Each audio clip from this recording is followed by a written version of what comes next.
Μια νέα καμπάνια για την επιστροφή των Γλυπτών του Παρθενώνα κάνει δυναμικά την παρουσία της στη Βρετανία, φέρνοντας το ελληνικό αίτημα στην επικαιρότητα.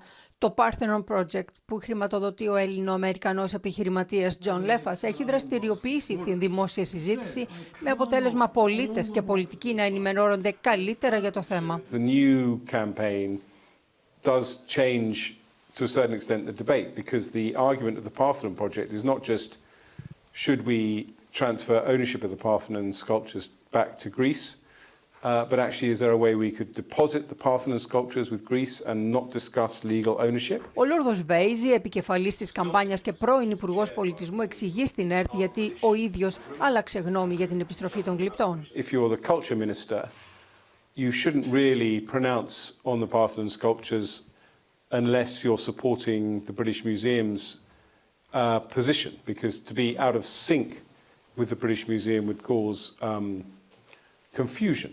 So you are, I'm afraid, as a political figure, freer to speak when you are out of government than when you are in the government. Ο καθηγητής Πολ Κάρτλιτς και αντιπρόεδρος της Βρετανικής Επιτροπής για την Επιστροφή των Γλυπτών του Παρθενώνα τοποθετεί την αύξηση του δημόσιου ενδιαφέροντος σε ένα ευρύτερο πολιτικό πλαίσιο κοινωνικής επαγρύπνησης. The atmosphere seems to have changed. So when journalists start coming out, previously they'd just been reporting, and now they say, I want the marbles back in Athens. Η συζήτηση που οργάνωσε το ελληνικό παρατηρητήριο του London School of Economics με τίτλο «Πού είναι καλύτερα για τα μάρμαρα του Παρθενώνα, ταυτότητα και πολιτιστικός επαναπατρισμός των εθνικών θησαυρών» είναι μία από τις πρόσφατες δημόσιες συζητήσεις για την επιστροφή των Γλυπτών.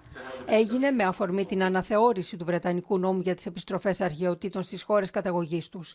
Η πρώτη συζήτηση έγινε στη Βουλή των Λόρδων στις 13 Οκτωβρίου. The law prevents them from returning the Parthenon sculptures, but this new law overrode the old law, and the British government has now realised its mistake, that it's created this loophole, so it will try to close that loophole. It's not going to bring these new provisions into force, and it's going to try and amend the legislation, and if they do that, we will have a big debate in Parliament about whether it's the right thing to do. It could weirdly become an opportunity to debate this issue in a more high-profile way. If the law changes, this will make easier for the British Museum to return them or harder?